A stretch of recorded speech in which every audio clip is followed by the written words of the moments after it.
Romantic scene চলছে। না, আমার এই ওয়েদারটা ভালো লাগছে না, কালকের ওয়েদারটা ভালো ছিল।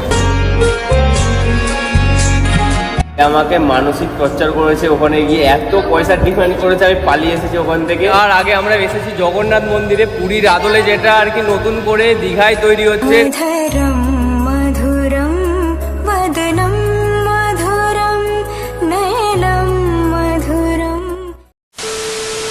আজকের ভিডিওটা এখন থেকে স্টার্ট করছি, আর এখন বাজে প্রায় 11টাই বাজে। আর আজকে হচ্ছে আমাদের দীঘায় সেকেন্ড ডে। আর আজকে রুমের অবস্থা দেখো, সবাই কিভাবে ল্যাদ খাচ্ছে। এই যে এখানে রোমান্টিক সিন চলছে। ওর বইয়ের আবদার হচ্ছে, ওকে একটা ফটো তোলা হয়নি, তার জন্য ফটো তুলতে হবে। এখন কি ট্রেনিং হচ্ছে নাকি? রাগ ভাঙানো হচ্ছে। আর এই যে রূপসা এখানে বসে আছে, কোনো কাজ নেই, ইন্ট্রো নেবে না, কিচ্ছু করবে না। সকাল 9টার থেকে বলছি ইন্ট্রো নিতে, সকাল 9টার থেকে ইন্ট্রো নিতে বলেছি, 4বার ড্রেস চেঞ্জ করা হয়ে গেছে, এখন ইন্ট্রো নিতে পারিনি, তাই আমি এই ভিডিওটা স্টার্ট করলাম। আর এদিকে ঋষি রূপালী বসে আছে।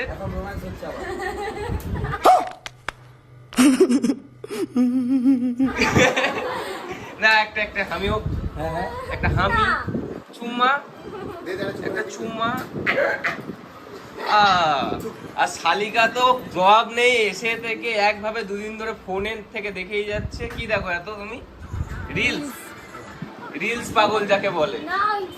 তো এখন যাওয়া হবে কোথায়? এখন যাওয়া হবে নিউ দীঘার বিচে। তারপরে আমরা কাঁকড়া কিনে রান্না করতে দেবো। রান্না করার সময় আমরা 1 ঘন্টা সময় পাবো, আমরা চলে যাবো সায়েন্স সিটি। একদম আজকের প্ল্যান হচ্ছে এখন বিচে যাওয়া হবে, তারপর সায়েন্স সিটি, তারপর রুমে এসে একটু রেস্ট নিয়ে তারপর রাত্রিবেলা ঢেউ সাগর যাবো। আরো অনেক প্ল্যান আছে, মাঝখানে রয়েছে আমরা সুইমিং পুলে যে স্নান করবো। একদম। আর কালকে করতে পারিনি, আজকে সুইমিং পুলে স্নান করবো। আজকে ড্রেস আপ কিনে এনেছি সব। আর পুরো ভিডিওটা দেখতে থাকো, ভিডিওটা সেই লেভেলের হতে চলেছে আজকে। তো প্রচুর প্ল্যান আছে আজকে, সব এই ভিডিওতে থাকবে। তো চলো আজকের ভিডিওটা এখন থেকেই শুরু করলাম। সঙ্গে থাকবে। তো গাইস, আমরা ইন্ট্রো নিয়েছিলাম 11টার সময়, এখন 11:30 বাজে, এখনো আমরা রুম থেকে বেরোতে পারিনি। এখানে দেখো রিলসের গান সিলেক্ট হচ্ছে, এই যে ক্যামেরাম্যান। আর দাদা কেমন লাগছে? বোরিং লাগছে? আমার পুরো বোরিং লাগছে। না আমি ভ্লগার, না আমি রিলস বানাতে পারি। তুমি বলে যে এখন আমি হয়ে গেছি, কারণ এই যে রিলস বানানোর জন্য বসে আছে। কি গানে রিলস হবে? কি বলবো বলো তোমার। তো গাইস, ফাইনালি আমরা রুম থেকে বেরিয়ে গেছি। আর বেরোনোর পর বাইরের ওয়েদারটা এত বাজে আজকে, মানে এখন বেরোনোর কথা ছিল আমাদের 7টার সময়, তো বৃষ্টি পড়ছিল বলে বেরোতে পারিনি। তো এখন ফাইনালি বেরিয়েছি প্রায় 12টা বাজে। এখন প্ল্যান হলো যে ওল্ড দীঘা যাবো। ওল্ড দীঘায় যেহেতু আমাদের ঘোরা হয়নি কোনো দিন, তো ওল্ড দীঘাটাকে একবার দেখে এসেছি যতক্ষণ। তো এত হরেনের আওয়াজ ব্লগ করতেই পারছি না। আর এই যে সামনে সব যাচ্ছে, তো এখান থেকে এখন টোটো করবো। না, আমার এই ওয়েদারটা ভালো লাগছে না, কালকের ওয়েদারটা ভালো ছিল। তো এখান থেকে টোটো করে এখন ওল্ড দীঘা যাবো, তারপর কথা হচ্ছে নাকি? একদম। তো চলো এখন টোটো করি, দেখি টোটো কত নেয় এখান থেকে ওল্ড দীঘা যেতে। তো টোটো করে তারপর কথা হচ্ছে তোমাদের সাথে। Full of self-doubt, and to be honest, it has never brought me down. No. তো গাইস, ওল্ড দীঘা যাওয়ার আগে আমরা এসেছি জগন্নাথ মন্দিরে, পুরীর আদলে, যেটা আর কি নতুন করে দীঘায় তৈরি হচ্ছে, সেই পুরীর মন্দিরের মতন। এই যে দেখতেই পাচ্ছ কত সুন্দর, আর অনেকটা জায়গা নিয়ে এই মন্দিরটা আরম্ভ হয়েছে করা। তো অনেক সুন্দর, পুরো সেম টু সেম পুরীর মন্দিরের মতনই লাগছে চূড়াগুলো। মানে হয়তো পুরীর মন্দিরটা হাইটটা অনেকটা বড়, বাট এটা ছোট হচ্ছে, কিন্তু সেম টু সেম পুরীর মন্দিরের মতন চূড়া হচ্ছে। আর এই দেখো গেট, এটা মেন গেট হচ্ছে। মধুরম বদনম মধুরম নয়নম মধুরম হাসিতম মধুরম হৃদয়ম মধুরম গমনম মধুরম। কেমন লাগছে বলো? পুরীর মন্দিরটা, আমরা আর পুরী যেতে হবে না, দীঘা এলেই একদম পুরীর ফিল নিতে পারবো, তাই তো? সেম সমুদ্র আছে, পুরীর মন্দিরও হচ্ছে পুরীর মতন। আমাদের আর অত দূরে যেতে হবে না, আমাদের বাড়ির কাছে দীঘায় চলে আসতে পারবো পুরীর মতন দেখতে। তো চলো এখান থেকে এখন ওল্ড দীঘা যাবো। ওল্ড দীঘায় গিয়ে তারপর কথা হচ্ছে, ওল্ড দীঘায় গিয়ে কী করি না করি সবই দেখাবো এই ব্লগে, স্কিপ না করে দেখতে হবে কিন্তু। তো চলো গাইস, ফাইনালি আমরা টোটো থেকে নেমে পড়েছি ওল্ড দীঘার উদ্দেশ্যে। তো এইখানে বলে ওল্ড দীঘায় নাকি লোক নেই, মানুষজন সেরকম আসে না। এখানে ভিড় দেখো, আর এই সাইডে কত বড় বড় হোটেল। আমরা প্রথমে ভেবেছিলাম আসবো না, তো এখানে এসে দেখছি এখন কত লোক। ওখান মানে নিউ দীঘাও যেমন ক্রাউড, এখানেও তেমনই ক্রাউড। তো চলো ওল্ড দীঘার এখন সমুদ্রটা দেখি কেমন, মানে নিউ দীঘার মতন আছে কিনা। কোথায় গেলে? আমার বউটা খালি চলে যাচ্ছে এদিক ওদিকে। আমার শরীরটা ভালো নাই। ও শরীরটা ভালো লাগছে না, আর ও সবচেয়ে বেশি ওর দুঃখ হচ্ছে ও এখনো পর্যন্ত সমুদ্রে ভালো করে স্নান করতে পারেনি। আজকেও ভালো করে স্নান করে বলে সকাল থেকে ফুল এনার্জি নিয়ে আছে, বাট এখন আমরা সমুদ্রে স্নান করতে পারিনি। তো একবারে নিউ দীঘায় গিয়ে স্নান করব। তো চলো এখানে ওল্ড দীঘার ভিউটা এখন তোমাদের দেখাই।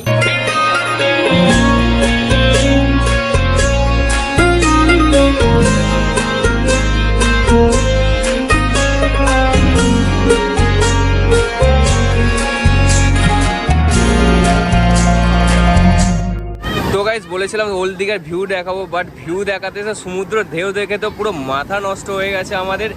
এত বড় বড় ঢেউ দিচ্ছে, মাথা নষ্ট। দেখো কতখানি করে জল চলে আসছে, মানে এত বড় বড় ঢেউ সচরাচর দীঘায় দেখা যায় না।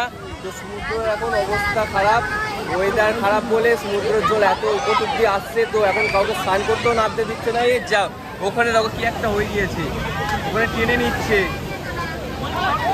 এ বাবা, এরাই সমুদ্রে স্নান করতে বারণ করে দিচ্ছে সবাইকে, তাও সবাই ওখানে গিয়ে স্নান করছে। তো এক্ষুনি একটা দুর্ঘটনা ঘটে যেত, ওখানে সবাইকে টেনে নিচ্ছিল দুজনকে মানুষকে। কেউ সমুদ্রে এই অবস্থায় স্নান করো না, মানে কোনো সময় যদি তোমরা আসো এই অবস্থায় যেন সমুদ্রে এইভাবে স্নান করতে যেও না। দেখো ওখানে কি উস্তাদি মেরে স্নান করছে ওই দুজন।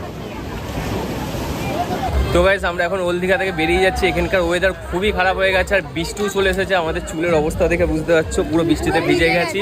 তো সমুদ্রের ধারে এখন হুইসেল দিচ্ছে, যে সতর্ক করে দিচ্ছে যে আর সমুদ্রে কেউ নেবো না, সমুদ্রে বিপদ হতে পারে, মানে বিশাল বড় বড় ঢেউ দিচ্ছে। তো এখন দেখি আমাদের নিউ দীঘার কি অবস্থা, ওখানেও আশা করি সেমই হবে।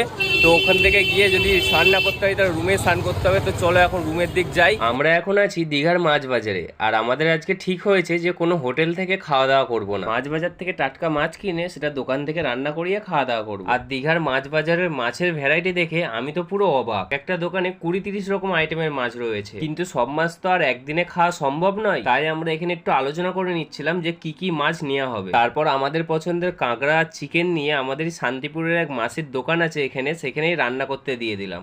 তো গাইস বাজার থেকে মাছ রান্না করে এখন যাচ্ছি রুমের উদ্দেশ্যে। আর আমাদের খাওয়া দাওয়ার তো কোনো টাইম মেনটেন হচ্ছে না এখানে এসে, মানে এখন বাজে প্রায় 2:30 বাজে, এখনও আমাদের রান্না করে রুমে যাচ্ছে। এখন খাওয়া দাওয়া করবো, তারপর বিচে স্নান করতে যাবো। তো চলো দেখি কখন কি হয়, কিছু বুঝতে পারছি না কখন কি হবে। এখন 2:30 বেজে গেছে, কখন টাইম পাবো, কখন খাওয়া দাওয়া করবো, কখন বিচে যাবো।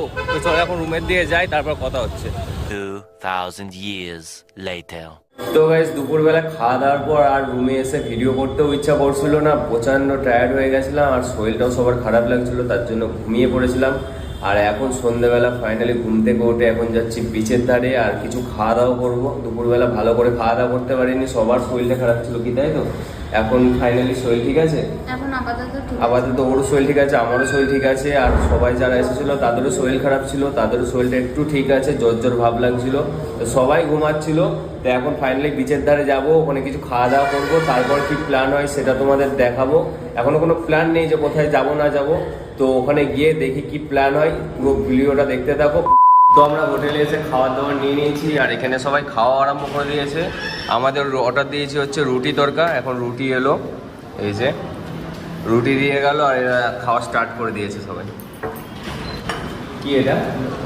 রুমালের রুটি আর তড়কা খাবো আমরা, আর ওরা সবাই ভাত নিয়েছে যে যার মতো।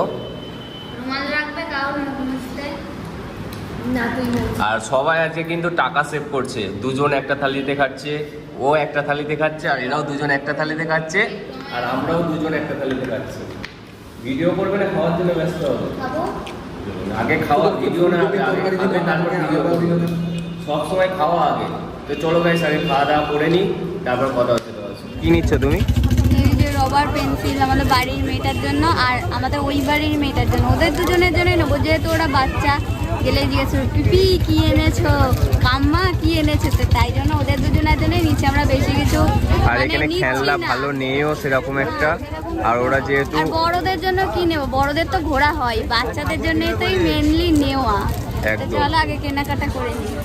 আর ওরা যেহেতু পড়াশোনা করতে আরম্ভ করেছে এখন, তার জন্য খেলনা নিয়ে ফালতু ভেঙে ফেলবে দুদিন পর থেকে। রবার পেন্সিল এইসবগুলো নিয়ে গেলে ওরা ব্যবহার করতে পারবে আর লেখাপড়া করতে পারবে। এগুলো দেখতে খুব ইউনিক কিউট টাইপের আছে একদম।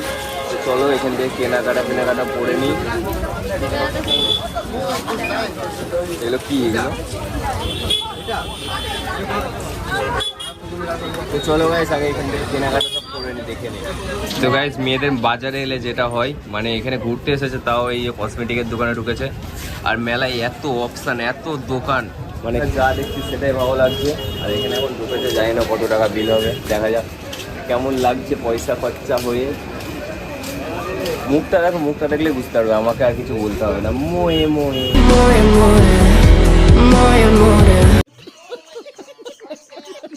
তো চলো গাইস আগে মার্কেট ঘুরে নিই। এখানে প্রচুর অপশান, প্রচুর। কি দেখছো এরমভাবে? চা কাকুর একটা মাঝে না মেরা। তো চলো গাইস মার্কেট ঘুরে নিই, তারপর কথা হচ্ছে তোমাদের সাথে, তাই তো? তাই এখান থেকে কি নিচ্ছ এগুলো? সিঁদুর কৌটো, এগুলো একটু আলাদা রকম লাগছে, এগুলো মানে একটু অন্যগুলো unique যে type এর আছে। হ্যাঁ কাঠের আছে ওইগুলো, কিন্তু এগুলো বেশ দেখতে আমার ভালো লাগছে। তো লাগানো আছে সাইড দিয়ে। এগুলো কার জন্য নিচ্ছ? রূপোর উপর দেখতে লাগছে ওই এগুলো জন্য। কার জন্য নিচ্ছ? এগুলো দুটো হলো দুই মায়ের জন্য। আর তোমার জন্য কি নেবে? আমার জন্য কিছু নেব না, আমার পছন্দ হচ্ছে। এগুলো নেওয়া হচ্ছে দুটো মায়ের জন্যে, এটা আমার মায়ের জন্যে। এটা আমার মায়ের জন্য। ওই দুটো নেওয়া হচ্ছে, যে যাকে হ্যাঁ, দেবে যেটা যাকে ইচ্ছা দিলেই হলো, একই জিনিস। একই জিনিস। তো গাইস আমরা এখন চলে এসেছি টুপির দোকানে। কারণ কি হলো এই দুটো টুপি নিয়েছি। তোমরা কি ভাবছো আমার জন্য? এত ছোট টুপি আমি নিয়ে কি করবো? নিচ্ছি হলো দুই বোনের জন্য। দুই বোন বলতে কি, ওর এক তরফ থেকে কে হয়? ভাইজি। এক তরফ থেকে আমার ভাইজি আর এক তরফ থেকে ওর ভাইজি। তার জন্য নেবে সেটাও ভুলে গেছে। এটা হচ্ছে তোমরা আমাদের ভিডিওতে অবশ্যই দেখেছো, ননকে এটা ননর জন্য, আর ওটা ওদের বাড়ি হচ্ছে তোমার পুচকেটার জন্য নেওয়া হচ্ছে। দুটো একই সেম নিয়েছি, কারণ হয়তো দু কালারে নিয়ে যাবো, হয়তো ওর ওটা পছন্দ হবে, ওর ওটা পছন্দ হবে না, তার জন্য দুটো এক কালারে নিয়েছি। দুটোই পছন্দ হবে দুজনের। আমার এই টুপিগুলো বেশি ভালো লাগে, এর থেকে বড়গুলো একটু যেমন তেমন লাগে। একদম এটা আমার মাথায় কেমন লাগে একদম ভালো লাগছে কিনা অবশ্যই কমেন্টে জানিও, দুজনকে দুটো করে। তো চল এখান থেকে টুপি নিয়ে এখনো অনেক কেনাকাটার বাকি আছে। তো এখানে মার্কেটে এত দোকান, আর তেমন কিছু আমাদের কেনাকাটা নেই। তোমার না থাকতে পারে, আমার আছে। ওর কিছু দেখে পছন্দ হচ্ছে না, বাট আমার অনেক কিছু পছন্দ হচ্ছে, অনেক কিছু নেওয়ার আছে এখনো মার্কেট থেকে। আর এখানে এত দোকান, এত অপশান, মানে দেখে সব মাথা নষ্ট হয়ে যাচ্ছে। প্রচুর দোকান, প্রচুর কিছু, যে দোকানে যাচ্ছে একই জিনিস কিন্তু ইউনিক জিনিস আছে। আর এখানে একটা জিনিস খুব ভালো, যে সব দোকানের রেট এক। কোনো দোকানে হয়তো 150 টাকা কমাচ্ছেও না, কিন্তু দুটো দোকানে, মানে দুটো দোকানে টুপি জিজ্ঞেস করলাম, দুটোই 80 টাকা করে। কেউ 100 টাকাও বলিনি, কেউ আবার 70 টাকাও বলিনি, সেম দামে বিক্রি হয় এখানে। তো দীঘার এই ব্রিজের এখানে মার্কেটটা খুবই সুন্দর। তো চলো এখন অনেক কিছু কেনা বাকি আছে, এগুলো কিনে নিয়েছি। তো দাদা কত হয়েছে এটা? 160। তো একটু পেমেন্ট করে নিই দাদাকে, ওটা চেঞ্জ করে নাও, নাই কেটে নাও। তো চলো দাদাকে পেমেন্ট করে নিই এখান থেকে, তারপর অন্য একটা দোকানে যাই, দেখি আরও কি বাকি আছে, কি আছে এখনো।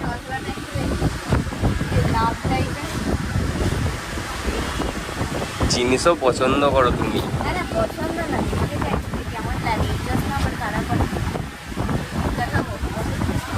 এটা কি চশমা? সেরা লাগছে কিন্তু, এ দেখো সেরা লাগছে। চশমার মধ্যে দিয়ে কাঁদছি, এরকম একটা ব্যাপার।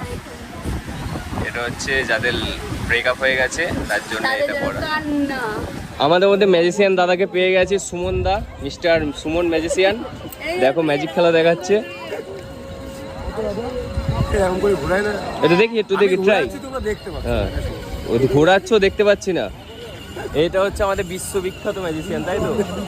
মানে টুপি ঘোরাচ্ছ, টুপি দেখতে পাচ্ছেন। টুপি রূপসার কিনে আনলো, রূপসার হাত থেকে কেড়ে এখন মাথায় দিয়ে খেলা দেখাচ্ছে, সার্কাস খেলা। দুই ভাই। তো গাইস আমরা বাজার থেকে ফাইনালি কেনাকাটা করে রুমে চলে এসেছি। আর দেখতেই পাচ্ছ প্রচুর টায়ার্ড হয়ে গেছি। আর এ আমাকে মানসিক টর্চার করেছে ওখানে গিয়ে, এত পয়সা ডিমান্ড করেছে, আমি পালিয়ে এসেছি ওখান থেকে। আর এখানে সবাই মানসিক টর্চার করেছে। এই যে একটা বসে আছে, এই যে একটা বসে, সব ছেলেগুলোর মুখের অবস্থা দেখো। মানে বউগুলো এখানে কেনাকাটা করে খারাপ বলছি না, বউগুলো কেনাকাটা করে দেখো এখানে পাজা করে তুলে রেখেছে, এ তো ক্লান্ত হয়ে গেছে। আর এই যে শালিকাও বসে আছে, আর আমরা এখানে মানে পকেট সামলাতে সামলাতে পাগল হয়ে গেছে। বেচারাদের মুখগুলো দেখলে কষ্ট লাগছে। তো গাইস আজকের ভিডিওটা এখানে শেষ করছি, বেশি বড় করব না, ভালোও লাগছে না, ঘুমাবো এখন। তো আজকের ভিডিওটা ভালো লাগলে কি করতে হবে? একটা টুকুস করে লাইক করে দিতে হবে, আবার টুকুস করে কি করতে হবে? টুকুস করে একটু কমেন্ট করে দিতে হবে। আজকে আমার মন ভালো নাই, খুব টাকা পয়সা খরচা হয়েছে। আর কি করতে হবে? আর ভালো লাগলে আমাদের চ্যানেলটাও সাবস্ক্রাইব করে রাখতে হবে। একদম আমাদের চ্যানেল সাবস্ক্রাইব করে দিও, না না সাকার কাই সাকার গাইড করে দিও। স্যাক্রিফাইস। আর আর সরি রূপসা যদি চ্যানেলটা তোমাদের ভালো লেগে থাকে সবাই কিন্তু সাকরাপাড়া করে দেবে, ঠিক আছে? সাকার পড়া। এদের চ্যানেলটা যদি ভালো লেগে থাকে তো অবশ্যই তোমরা স্যাক্রিফাইস করে দিও। একদম সবাই কিন্তু এতবার করে বলেছে স্যাক্রিফাইস করতে, সাবস্ক্রাইব করে দেবে চ্যানেলটা ভালো লাগলে। তো আজকের মতন বাই, দেখা হচ্ছে নেক্সট ব্লগে। ততক্ষণের জন্য টাটা।